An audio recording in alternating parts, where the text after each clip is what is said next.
Welcome to Arabic classes. Today you will learn, or rather I should say I'll teach you 6 different letters. You might have, or say you must have learned 2 types of sentences. One of these 2 types is nominal sentence. A nominal sentence, for example, is Al-waladu jalisun. The boy is sitting, and we call it nominal because this sentence begins with a noun. Another variety is verbal sentence, that is something that begins with a verb. For example, jalasal waladu. So the difference you can find in these 2 sentences, one is al-waladu jalisun. These 2 different words are noun, and the other sentence is jalasal waladu. Today you will learn 6 different letters which are used for, or maybe along with, nominal sentence. Means these 6 new letters that you will learn today will be used along with nominal sentence, a sentence that begins with a noun. And these 6 letters add certain meanings to this nominal sentence. For example, if I say the boy is sitting, and if I say the boy, indeed the boy is sitting, there is a difference between these 2 sentences. One is the boy is sitting, that's simple. Another is indeed, there is surety, yes, indeed, emphasize that yes, the boy is sitting. Similarly, there is another example. I went to the college, but teacher was not available. In normal style, we can say the teacher was not available. And the first part of this sentence is I went to the college. And there is one connector between these 2 different sentences, that is but. Means I went to the college, but I did not find their teacher. So in Arabic we can say I went ذهبت إلى الكلية ولكن الأستاذ لم يكن موجودا. ولكن الأستاذ لم يكن موجودا. If I want to simplify this sentence, I can say ذهبت إلى الكلية ولكن المدرس غائب. So today the words, or maybe the letters that you will learn are inna, the second one is anna, and the third one is ka'anna, lakinna, layta, la'alla. I'll repeat all these: inna, anna, ka'anna, lakinna, layta, la'alla. So these are 6 different letters. Each of these letters has a meaning. For example, the first one is inna. Inna means indeed. The second one is anna. Anna means indeed, and it also means that. Now you can see the difference between the shape of these 2 letters. Inna, we read with I. This letter begins with I, inna. And the second one is anna. The second one begins with a sound. And the difference between these 2 is the first one, inna, comes in the beginning of the sentence, and the second one comes between the sentence. So I'll just later give you examples. Now I'll tell you only meaning of these 6 letters. The third one is ka'anna. Ka'anna means similar to. Another meaning of the same letter is as if. For example, we say as if it looks like a rainy day, though it is not. And the fourth one is but. As I have told you in beginning, the example I gave you, I went to the college, but teacher was absent.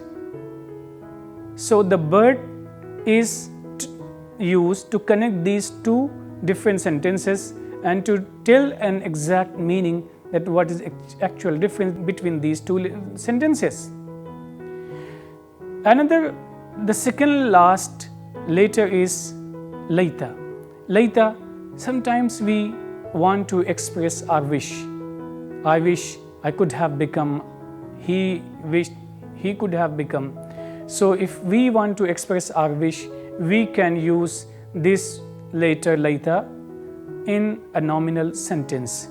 For example, al-kitabu mawjudun. This is very simple sentence. It means the book is available.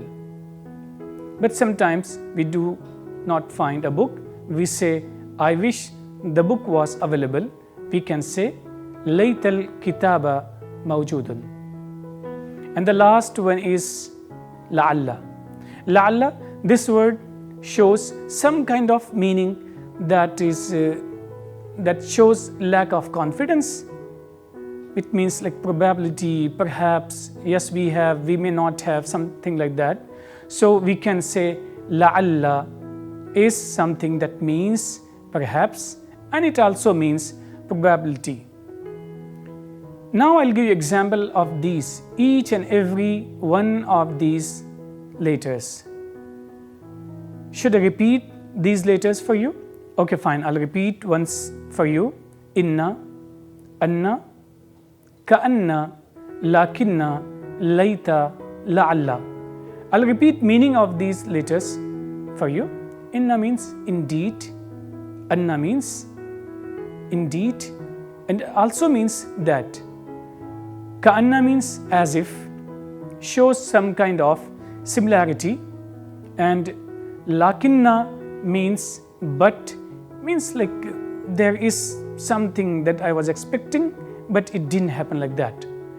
And layta, I wish, and la'alla, it shows sort of probability. Now example here is, if I say in English, the friend is sleeping. In Arabic we can say, as-sadiqu na'imun, very simple. If I want to express some kind of emphasize, we can say, indeed, the friend is sleeping. In Arabic we can say, inna as-sadiqa na'imun. And if I want to use the word anna, anna is also used. Anna, as I have told you, it connects two different sentences. For example, I know that the boy is hardworking. We can say, a'rif anna al-walada mujtahidun.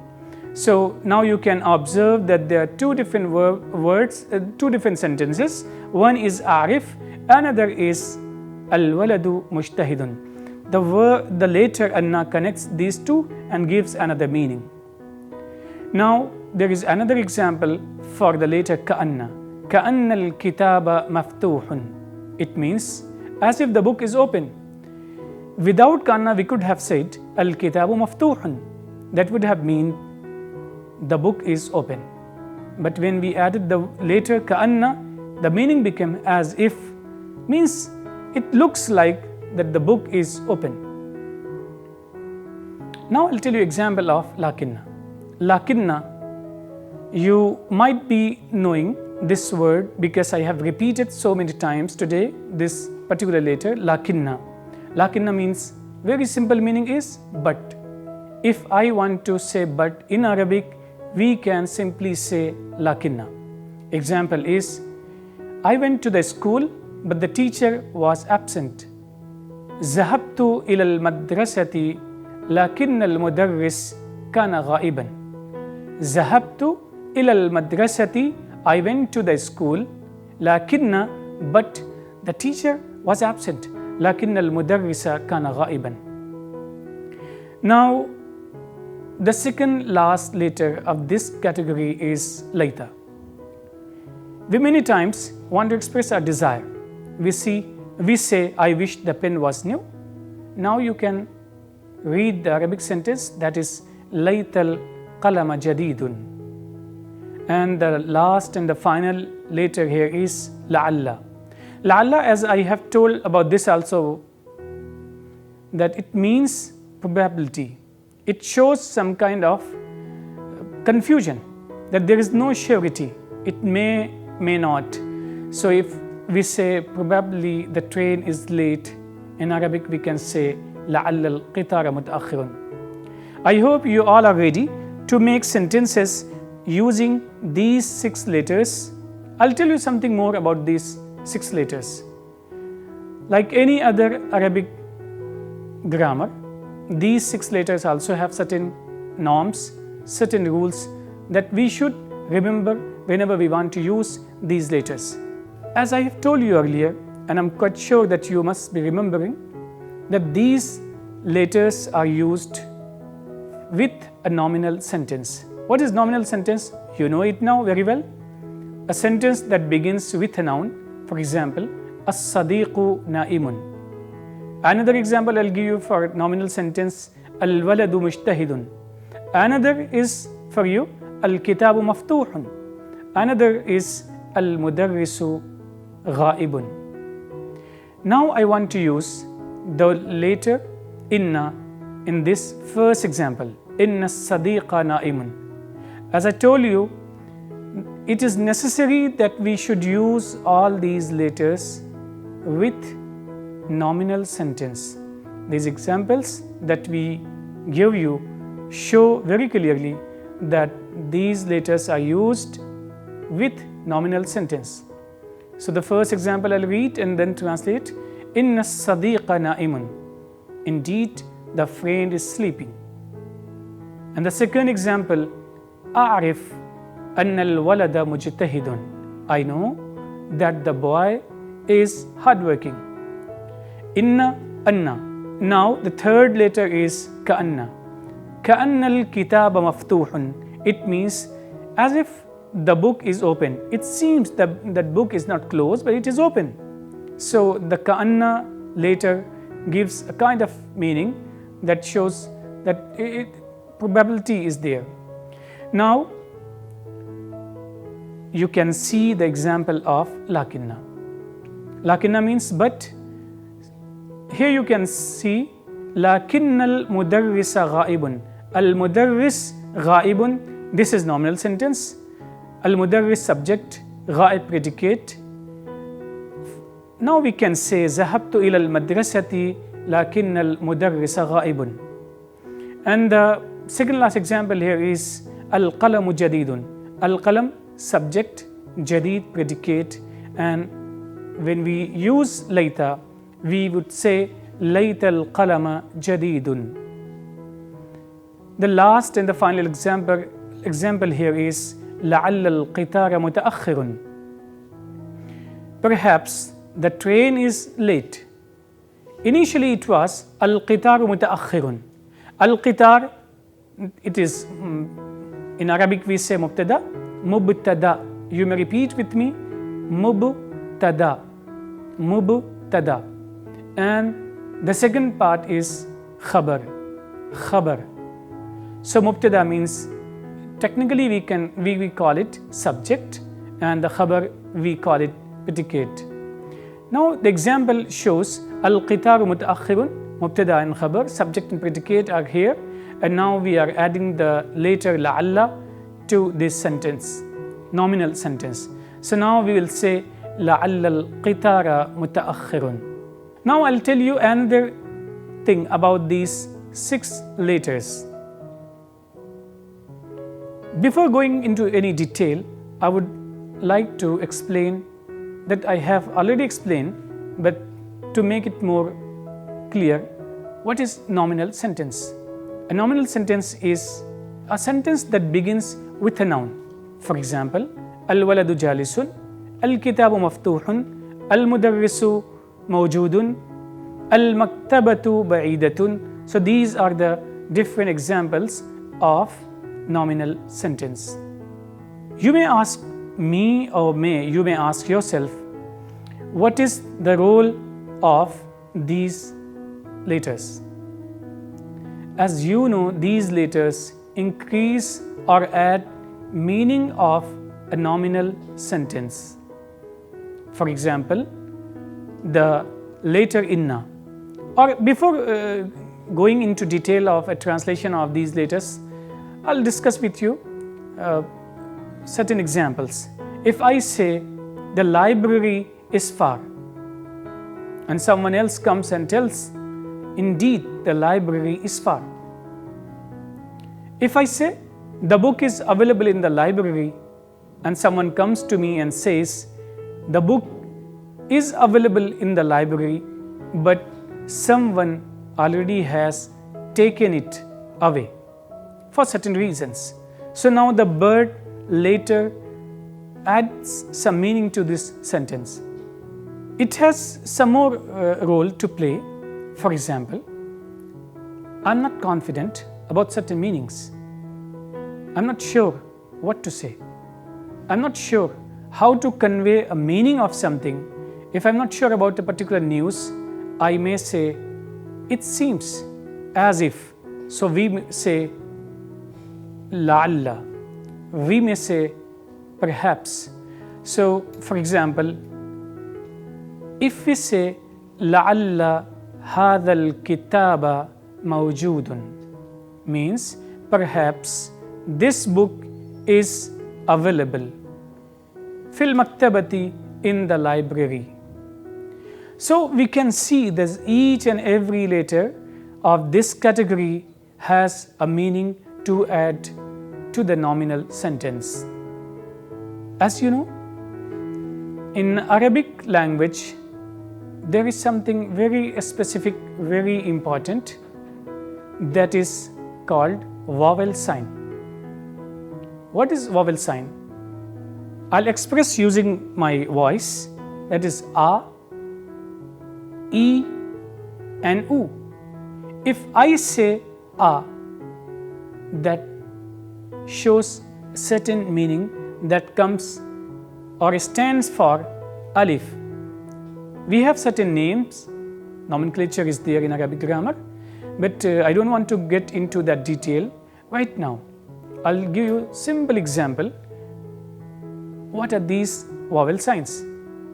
These are three sounds, A, E, and U. One is called Fatha, another is called Zamma, another is called Kasra. So these are different vowel conditions of a sentence. As you have seen in first example, As-sadiqu na'imun. As-sadiqu na'imun.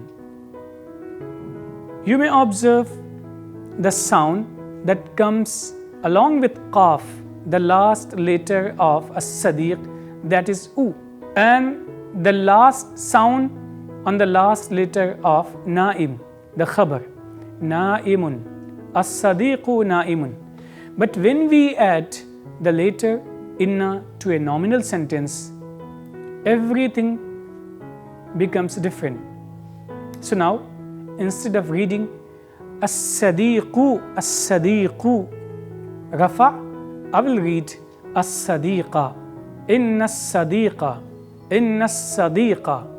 I'm not reading inna as-sadiqu. If I say inna as-sadiqu, it will be wrong to say inna as-sadiqu. Rather, I would prefer inna as-sadiqa. And the second example is annal walada. When it was a nominal sentence, it was al waladu mujtahidun, rafa, fi halati rafa. Rafa is used for subject and predicate both. Now, when we are adding the letter anna to this nominal sentence, we say annal walada mujtahidun.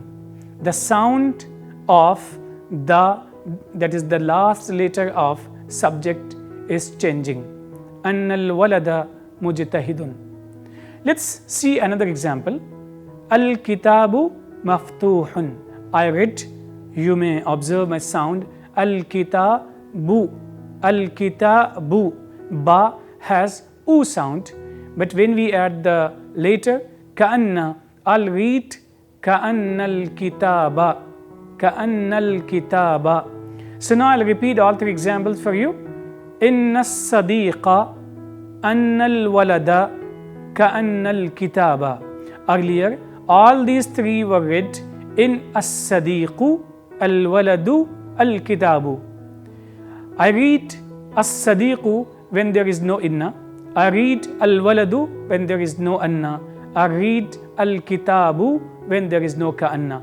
But when we add these three letters to these three different words, we say inna sadiqa, anna al-walada, and ka'anna al-kitaba. There are three more examples left. I'll explain those three also right now. The first one is al-mudarrisu ghaibun. The teacher is absent. Al-mudarrisu, seen, the later seen has sound of rafa, that is u, al-mudarrisu. But when we added lakinna, we would read it lakinnal mudarrisa, lakinnal mudarrisa. The second last example is al-qalamu jadidun. Al-qalamu, here we are reading u, that is rafa, al-qalamu, al-qalamu, al-qalamu. But when we add layta, it becomes al-qalama.